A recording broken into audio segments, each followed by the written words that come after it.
Brighton, on the other hand, as well, they are continuing to fly, aren't they? You touched on how impressive they were in this game. 3-0 did not flatter them either at all. No. And it looks like the team's going from strength to strength. And we've kind of lauded them with superlatives this season. But they're in that European conversation very much so now. They've got a game in hand on Liverpool, 2 games on Villa and Spurs, who we'll talk about in a moment.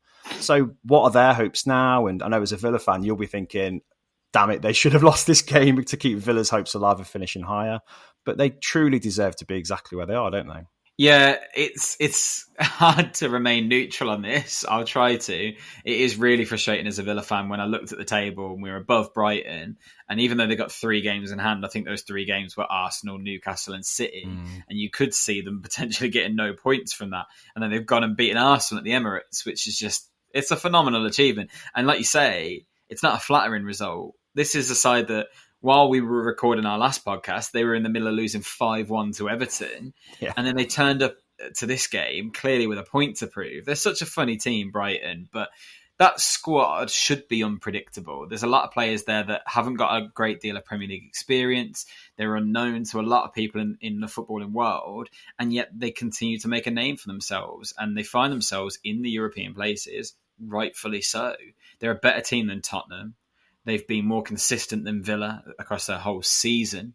And I think they're probably more entertaining than Liverpool. So they should be within that conversation. They've still got some really tricky games. Like I say, they've still got Newcastle and City. They go to Villa Park on the last day of the season as well, which could be absolutely incredible. It could be a straight shootout between the two of us, which I'm not sure my nerves can handle, but it's the best that we can hope for at the moment, I suppose. Yeah, it was a brilliant performance. There wasn't a player that let them down. I thought they all looked fantastic in this game. A particular mention, again, for that midfield, because it just... Yeah. I wonder how many teams in the Premier League right now can say they've got better options in midfield than Brighton. And that's such a phenomenal statement to be able to say. It was just brilliant from them.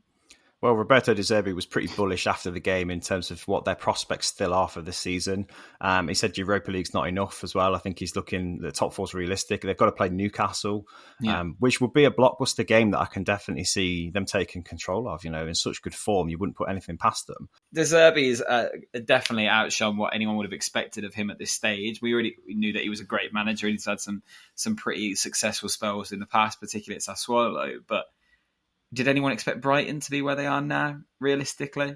Yeah, I think it's a sign of a team and a club that have got a clear development strategy, clear plan, and they're fighting against some other teams for European places that don't have that. So they should come out above Spurs. Let's be honest, they deserve it.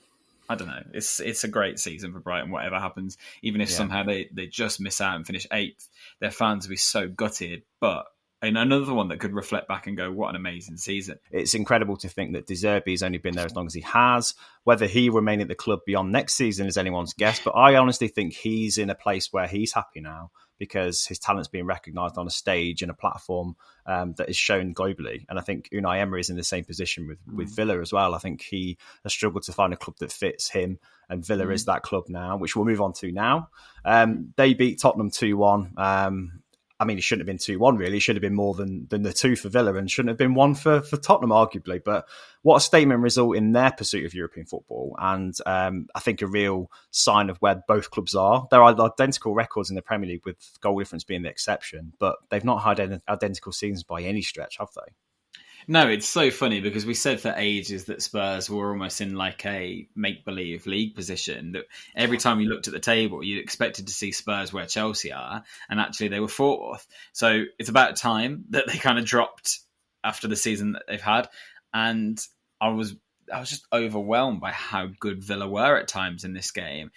There was definitely a spell around the hour mark where Spurs started knocking on the door a little bit more. But Villa just seemed to know how to handle it so well. And it was as simple as playing a high defensive line.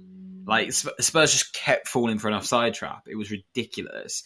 If my club spent 60 million on a player like Richarlison, just to watch him miss time runs consistently all game, give the ball away, fall over, I'd be absolutely livid at the lack of strategy that the club seemed to have. And that was Spurs' afternoon in a nutshell. It seemed that every single time they had an opportunity to create some sort of opening, one of the attacking players, either Son or Richarlison mostly, just straight offside. It was so lazy. It was too easy for Villa to defend for the majority of the game, and that made a huge difference. But the way that Villa took the game to Spurs, particularly in that first half, it shows the difference in how these teams have been coached this season massively. Now, we praised Antonio Conte for ages on the podcast as a world-class manager, just at maybe the wrong club.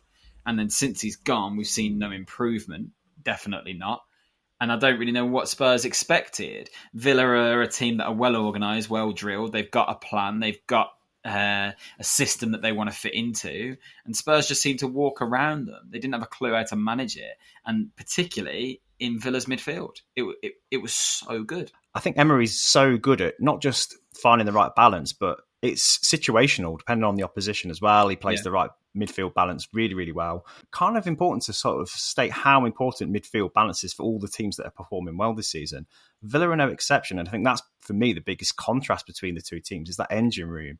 Villa's is so much better than Tottenham's, and the energy and work rate from Tottenham just wasn't there, and that's probably indicative of the season they're having. But I don't know what I'll feel really satisfied with at the end of the season. If we finished 8th and missed out on European football, I am going to be gutted, particularly if it's by goal difference to Spurs, because that penalty was a joke. But I'm going to press you now for your predictions on where you think this European race is going to go. How do you expect it to pan out then? Spurs, I'm guessing you think will slide, but you just don't know, do you? Spurs have got West Ham and Leeds. So who knows? Because... No, not West Ham and Leeds. So that's wrong. I think Leeds have got West Ham and Spurs rather than the other way around. I can't remember who Spurs' next game They're is. Definitely finishing with Leeds, though. And I've actually said that's a tricky game for them because Leeds are fighting for their lives and it's Sam Allardyce. So you don't know how that's going to play out. Of Sam Allardyce, but I'll be begging for a favour from him on the last day of the season. If Leeds beat Spurs and help Villa qualify for Europe, I'll wear a Sam Allardyce t-shirt on the podcast.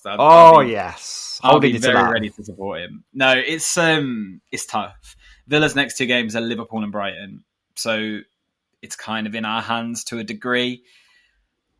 I have a sneaking suspicion we might just miss out.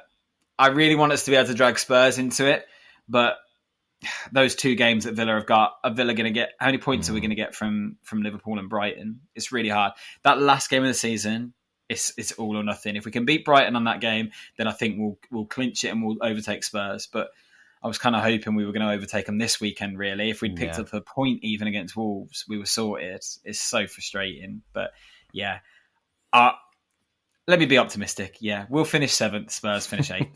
Liverpool and Brighton will finish 5th and 6th in some sort of order.